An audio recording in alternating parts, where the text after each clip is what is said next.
tema de hoje, o Evangelho de Chico Xavier. Jesus havia perguntado para os seus discípulos. Fizeram uma pergunta que talvez caiba a cada um de nós. Mas necessariamente a gente pode afirmar que não seja talvez mais uma realidade. Nós reconhecemos Jesus de fato como nosso guia, nosso modelo. Nós o aceitamos em que nível? Ao nível apenas da compreensão? Compreendemos as suas palavras ou buscamos pelo menos a compreender? Nós sentimos as palavras do Mestre em nossas vidas. Nós as vivenciamos. Compreender, sentir, para que a gente possa vivenciar. Enquanto permanecer no campo da compreensão, não sentiremos.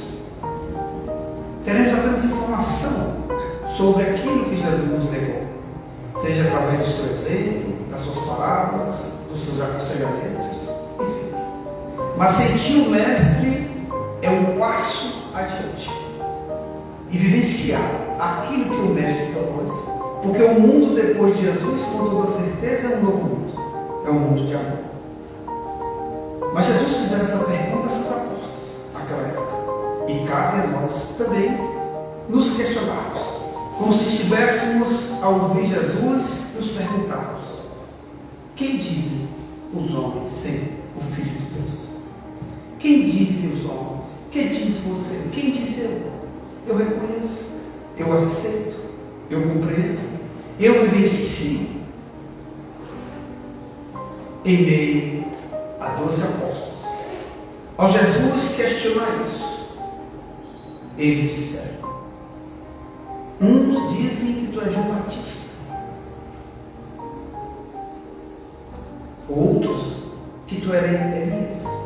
Elias era um profeta que vivera cerca de 400 anos antes de Jesus e que disseram que viria preparar o lugar para a chegada do Messias. E outros, Jeremias, ou um dos profetas. Percebam que essa resposta está no campo apenas da compreensão.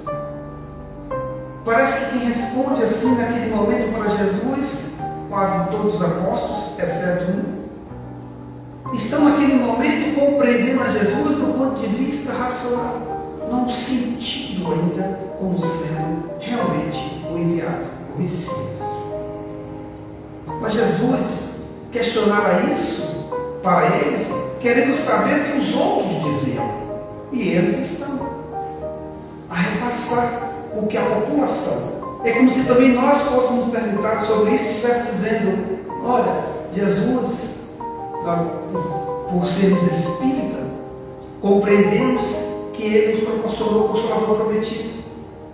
E assim começa o Espiritismo de 1857 com a publicação de um livro dos Espíritos. Mas Jesus quer saber especificamente o que cada um pensa sobre isso.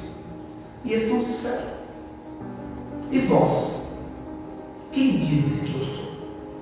A pergunta é mais direta. Não é agora que os outros dizem quem é Jesus.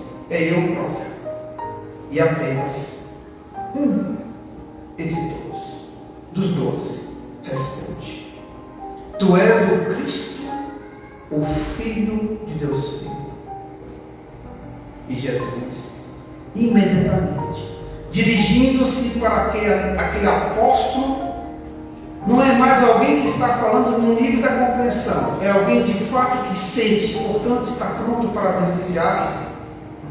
E Jesus reconhece e diz: bem-aventurado és tu, Simão Bar-Jonas, filho de Jonas. As pessoas naquela época não tinham sobrenome. Simão, filho de Jonas. Jesus de Maria, Jesus Bar Maria, ou Jesus Bar José, filho de. Porque quem te revelou isso não foi a carne e o sangue, mas meu Pai que está no céu. Reconhece naquele apóstolo algo que cada um de nós devemos dizer para nós mesmos se também o reconhecemos, se já compreendemos essas coisas, se sentimos de fato para que a gente possa vivenciar. Será que a gente já internalizou essas questões? Que não somos daqui? Nós não somos daqui, nós estamos aqui. Nós não viemos acumular, juntar, nós viemos dividir. Nós não viemos para ficar. Nós viemos aprender. A gente não veio para jogar. A gente veio para aceitar. E isso avança o campo da compreensão, entra no campo do sentimento. Portanto, se a gente já pensa dessa forma, ou já sente dessa forma, estamos a um passo de podermos vivenciarmos as lições do Mestre. E quem? Nós podemos citar que seja um discípulo, um exemplo, entre todos, ou entre muitos, que compreenderam a Jesus, aceitaram, sentiram a Jesus e vivenciaram os caminhos de Jesus.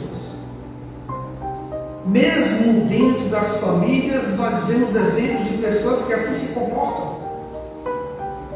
A gente poderia passar a noite citando exemplos de pessoas históricas, mas se a gente ampliar nosso olhar, mesmo nas nossas famílias, a gente vai perceber pessoas que aceitam, compreendem a Jesus, sentem Jesus, portanto, têm facilidade de vivenciar.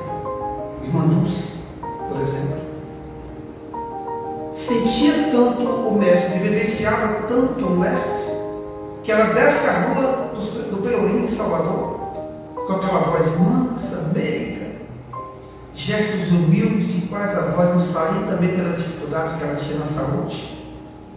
E ao descer, isso está no filme de Irmã Dulce, é uma das cenas mais impressionantes e chocantes, que é difícil uma lágrima não derramar sobre as faces.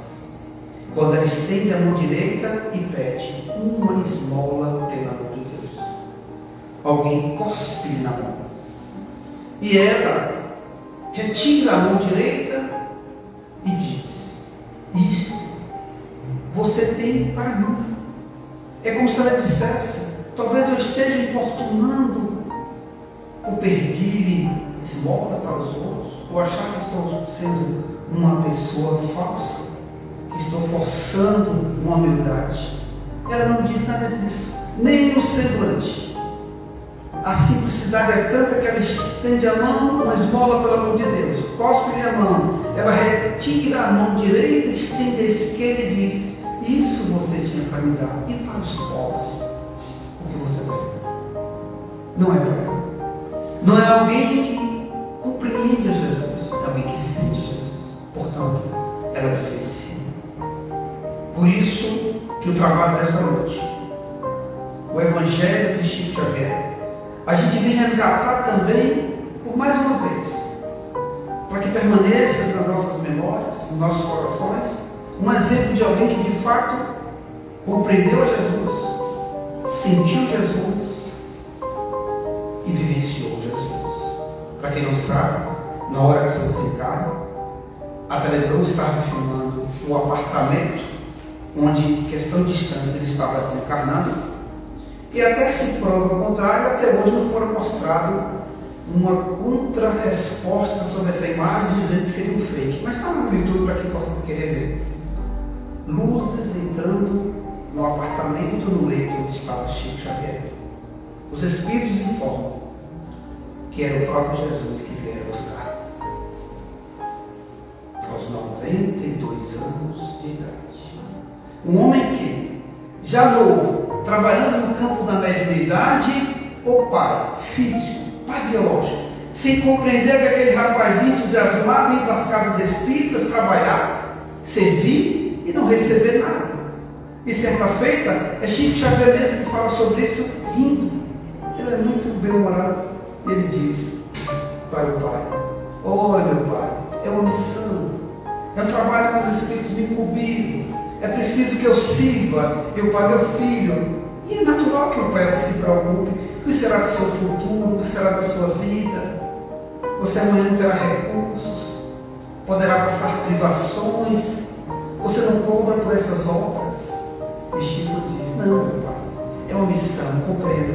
E o pai, tentando resolver a questão de forma amorosa, disse para Chico: pois então, eu já estou idoso, em breve estarei desencarnando. Eu resolverei esse problema com você do lado de lá. Chamarei a sua atenção e escreverei obras que você possa cobrar e vender. E Chico caiu na garganta. Chico Xavier. O Evangelho de Chico Xavier, que nós vamos tratar esta noite, trata-se de encontros que ele tinha embaixo de um abacateiro, onde ele ia interpretar o Evangelho segundo o Espiritismo, na companhia de Emmanuel e na companhia de alguns amigos, entre eles o autor deste livro, o Evangelho de Chico Xavier, o médium de Uberaba, Carlos Antônio Bacelli. Colheu essas interpretações, essas frases, esses depoimentos de Chico naquela época, registrou e depois publicou em livros. São mais de 200 frases. A gente vai apenas trazer algumas para vocês perceberem como era gostoso esses encontros. Imaginem, parecido com os encontros dos seus discípulos, com Jesus também, debaixo das oliveiras. Aqui, embaixo de um pé de abacate, Chico Xavier, com seus amigos, lendo, interpretando o Evangelho segundo o Espiritismo e opinando sobre as suas próprias dificuldades. Um livro interessante, vocês podem depois adquirir ou então baixar em PDF pela internet e ler uma dessas frases que serve até como livro de cabeceira. Escolher uma frase daquela, ler para refletir sobre o que Chico Xavier falava. Chico Xavier era de uma simplicidade tão grande, e essa convivência com Emmanuel, ela rendia tantos ensinamentos e Emmanuel não perdia sequer uma oportunidade. Um dos exemplos mais emocionalmente falando de lições colhidas do plano espiritual, que serve de aprendizado tanto para Chico como para cada um de nós. Certa feita, um pai chega até Chico Xavier com uma filha no colo, uma mocinha, pequenininha, uma criança, surda, cega, muda, aleijada. E ele pede a bênção de Chico Xavier. Consegue chegar até ele. Chico abençoa o sofrimento dessa pobre alma. Estamos vindo para São Paulo porque conseguimos lá recursos para fazer um tratamento. Quem sabe ela possa recuperar-se de alguma forma e ter uma maior qualidade de vida. Chico estende a mão sobre a cabeça dessa criança e abençoa. Diz: vai em paz. Deus o acompanha. Após o pai sair com a criança, Emmanuel disse para Chico: sabe quem é esta criança?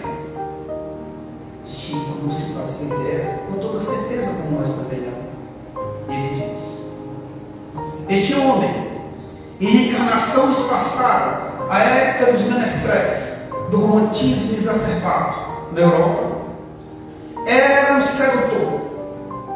Cantava, recitava, poetizava nas varandas das casas das moças e instigou corações.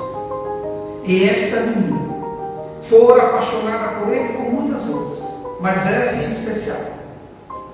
Depois que o menestrel não volta para tocar mais alguma música ou dedicar-lhes alguns minutos de romantismo, pula do despenhadeiro, arrebenta-se toda nas pedras e desencarna. Ele agora cuida. Ele agora está aos cuidados como pai, não separando aquilo que ele provocou que deveria se ficasse e que se refaça o amor. Formação dada por Emmanuel. Então é muito importante a gente falar sobre isso para a gente perceber nessas frases aqui colhidas, para a gente refletir. Debaixo do abacateiro, quando o Carlos Bacelli assim as anotou, a gente entra nessa sintonia, não no campo da compreensão, mas no campo do sentimento, trazer para as nossas vivências. Chico diz a esses amigos, e também conversa com a irmã, embaixo desse abacateiro. Todas essas frases que a gente vai apresentar aqui agora foram colhidas. Em momentos de interpretação, volto a dizer, da leitura do Evangelho segundo o Espiritismo, na companhia de irmão. A gente já até estranho fora da companhia dele, ele interpretando. Chico chegou ao ponto de dizer, em certa época, que ele confundia já o mundo espiritual com o mundo dos encarnados. Tanto era a facilidade que ele tinha de comunicar-se e ver e vivenciar essas experiências. Ele diz: nunca atravessei um dia sem luta. Abre aspas. Quando as coisas corriam muito bem para mim, eu podia esperar. No final da tarde ou da noite, aparecia o problema. Isto é um grande puxão de orelha em nossas vidas, muitas vezes cômodas, nas nossas zonas de conforto, a nos perguntarmos: poxa, alguém dedicado a uma missão tão nobre, ocupado o tempo todo em servir, e mesmo assim, essas dificuldades adivinham o tempo todo, e eram tantas.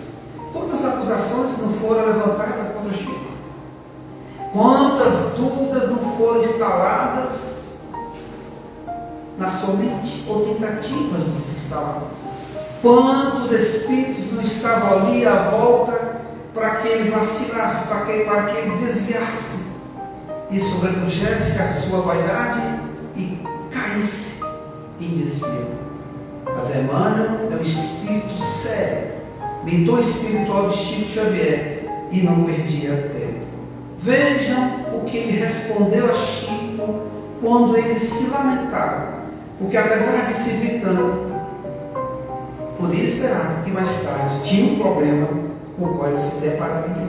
E Emmanuel disse para ele: essas mensagens, volto a dizer, estão lá, debaixo do pé da cadeira, juntamente com alguns amigos, juntamente com Emmanuel. E ele disse: Chico, o médium tem que deixar o problema de lado.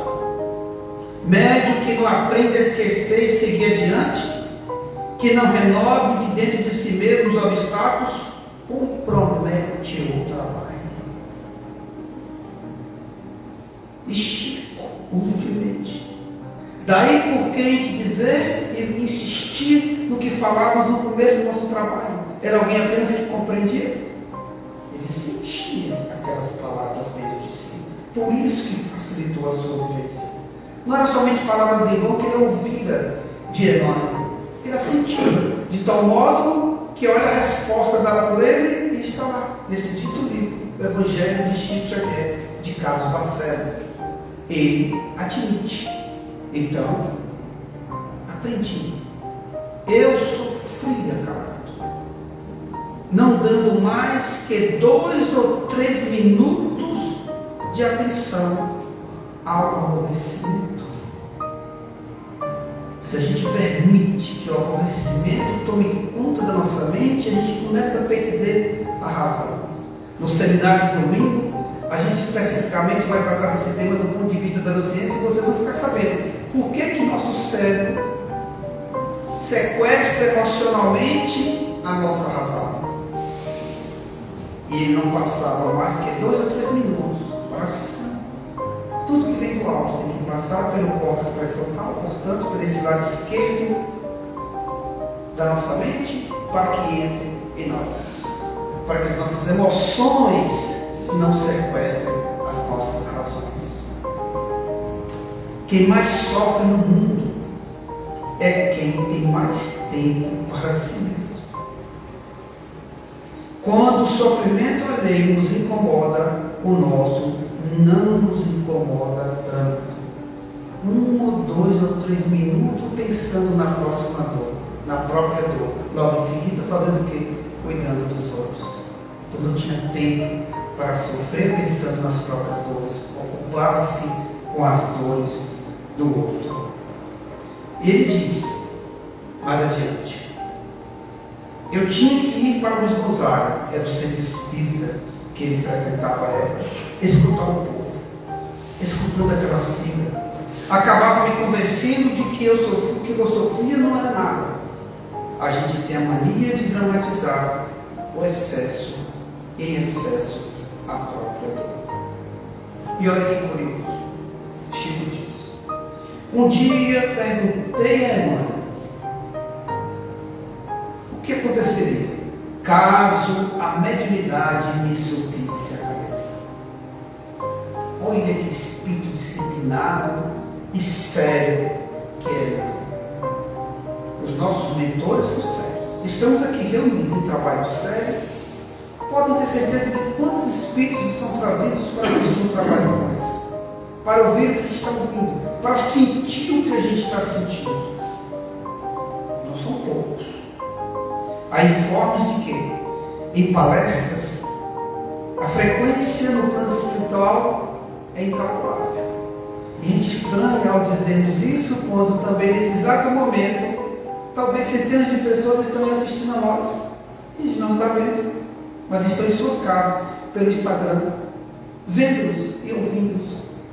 E da mesma forma também sentindo. Então a gente vai continuar estranhando. E olha que resposta que Emmanuel deu. Para Chico. Se você tem, eu não tenho vocação para a vertente. Não estou no circo, não estou no palco, estou aqui para trabalhar, não vim para brincar.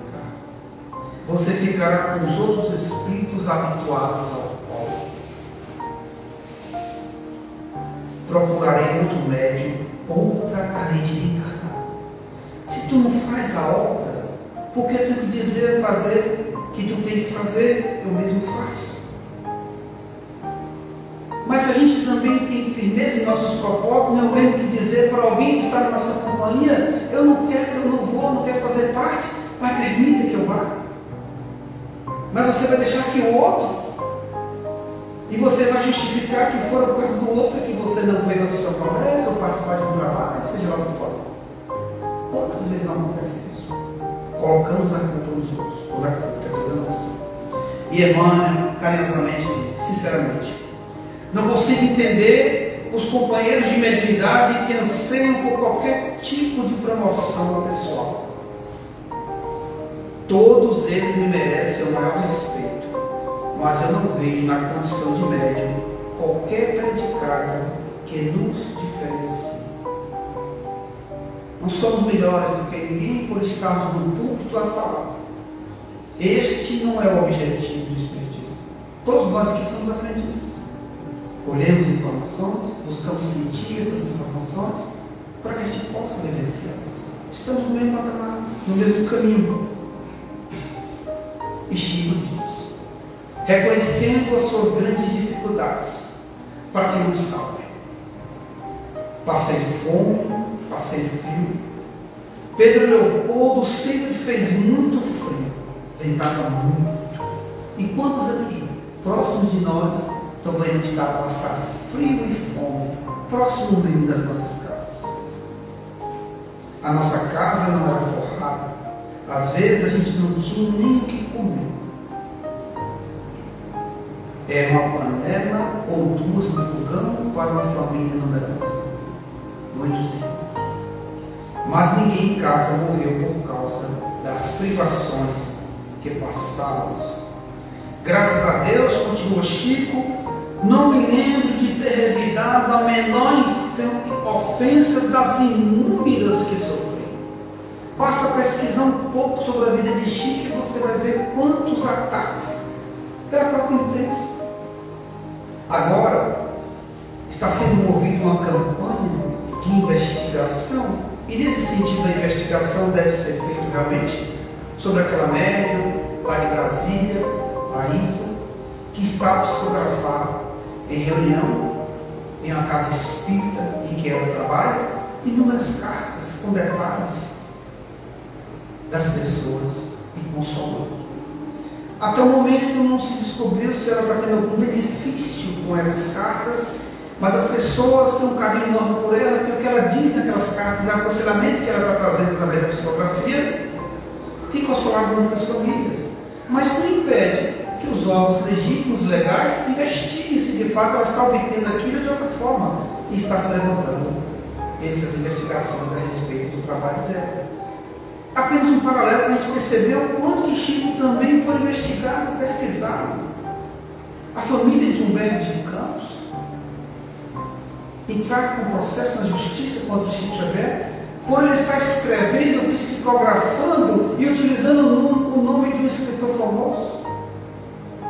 E ele, humildemente, passou a assinar os livros como Irmão X e continuou a escrever o trabalho da mesma forma. Inúmeras outras acusações.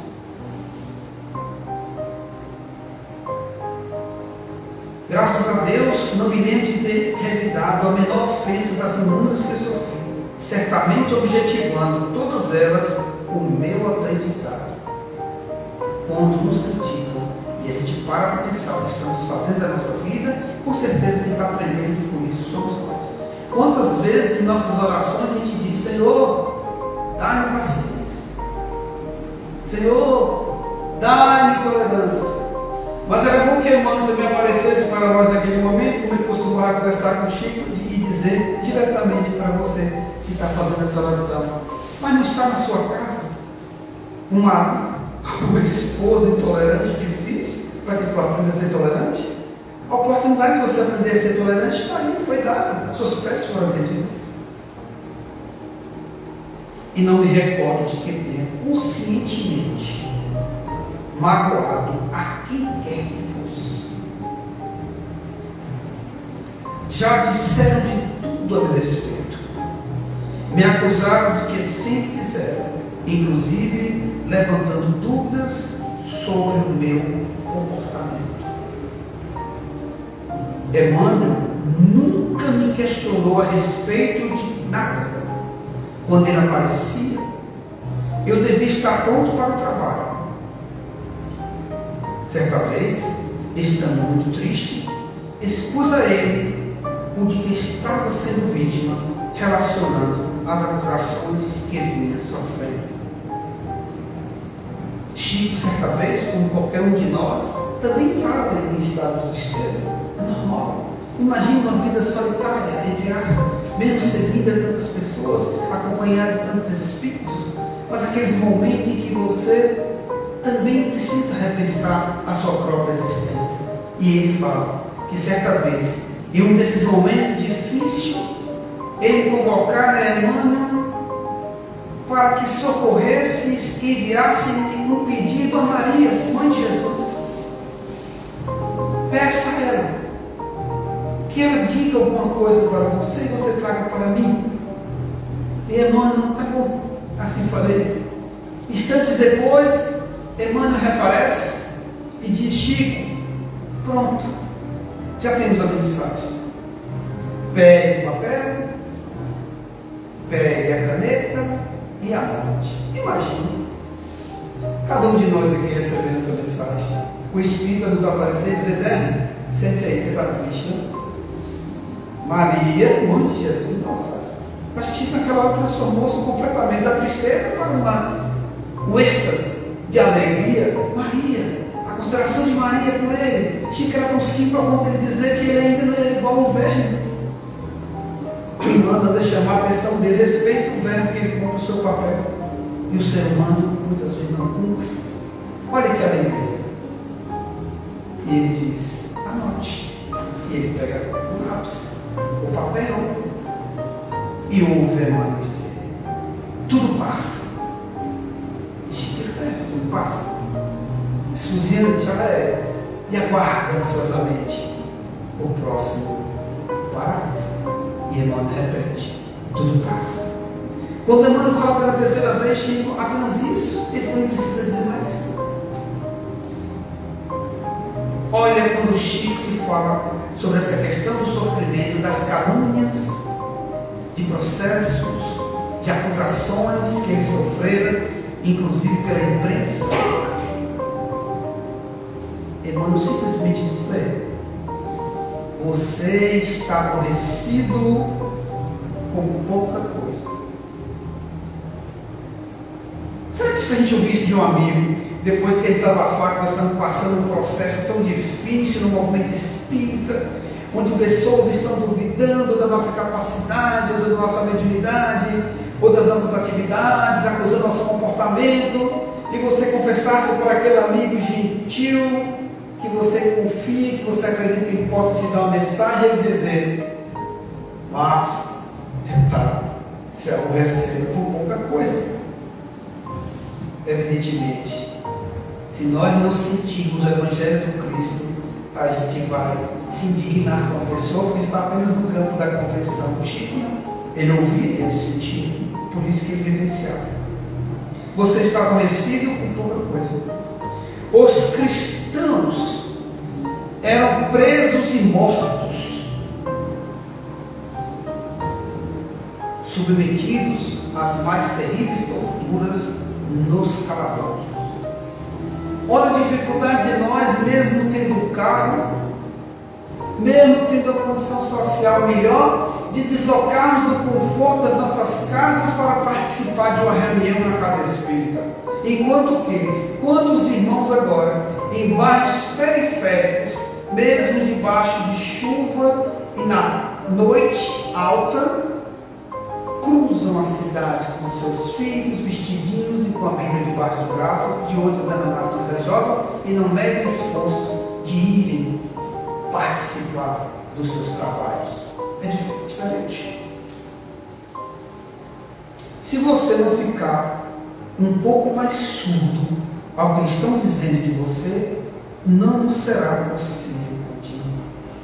Como continuar a trabalhar com alguém que está com suas distorções cognitivas? O que são distorções cognitivas? Interpretando tudo à sua volta. Marcos me olha, eu já interpreto que Marcos está chateado comigo. Se quer eu paro para pensar, será que Marcos não está com algum problema? E é por isso que ele está com essa fisionomia cansada e olhando para mim. Percebam, se a gente não fechar os nossos olhos e tapar os nossos ouvidos, ou se a gente não se colocar no lugar do outro, a gente está pronto para o trabalho que ficar sempre poluindo a nossa mente com informações, com distorções da realidade. Não tem como um médico trabalhar dessa forma. Como é possível um médico que está precisando de um tratamento terápico ter que atuar no campo da interpretação de espíritos que estão ali para trazer informações? É a mesma coisa. Não será possível a gente continuar. Trate-se, cuide-se. É o que Emmanuel está dizendo para ele. Temos muito chão pela frente. E a caminhada está apenas começando. Levanta. Para de ficar preocupado com essas coisas. Deve ter dito um bocado de coisa para Chico ali, puxando a orelha dele com toda certeza. E Chico aprendeu. Ao ponto de dizer: precisamos tolerar mais um pouco. Tolerar mais um tanto. Compreender de algum modo mais um tanto e criar em torno de nós a simpatia de que precisamos para viver. Vivemos como criaturas que se suicidam pouco a pouco. Todo dia um suicídiozinho. Um ato de rebeldia, uma reclamação indébita, um ponto de vista infeliz. Atraímos vibrações negativas e operando sobre nós esse suicídio lento e indireto. Para concluirmos, está aí a capa do livro, o Evangelho de Chico Xavier, e devemos sentir dentro de nós a mesma coisa que Jesus também disse para Pedro, ao perceber que Pedro não apenas o compreendia, mas sentia que de fato Jesus era o Messias, ao ponto de Jesus responder-lhes, ainda referente àquela pergunta que ele fizera para os seus apóstolos: quem dizes tu que eu sou? Tu, eu, que diz eu que Jesus é para mim? Hoje eu também te digo que tu és Pedro, Simão Barjonas, agora chamado de Pedro no sentido da tradução grega que Pedro é pedra. Tu és forte como a rocha. E sobre esta pedra edificaria a minha igreja. Igreja, no grego, é assembleia. Em volta de tu que é pedra, que é forte, que é firme, em volta de ti erguerei a assembleia daqueles que juntamente contigo vão modificar o mundo à sua volta. Sejamos objeto de transformação do mundo a partir de nós mesmos, sendo rochas, para que assembleias de espíritos por afinidade, por vibração, estejam conosco. Seriedade, compromisso. Muito obrigado a todos.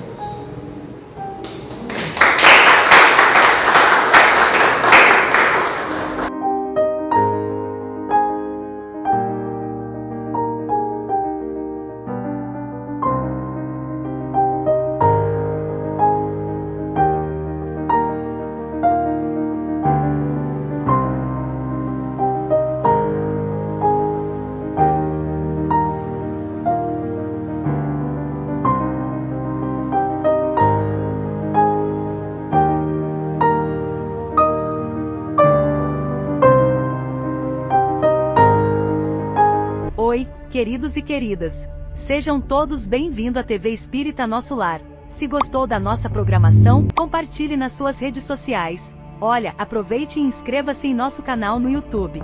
Venha nos ajudar a divulgar o Espiritismo pelo mundo. Desde já, muito obrigada.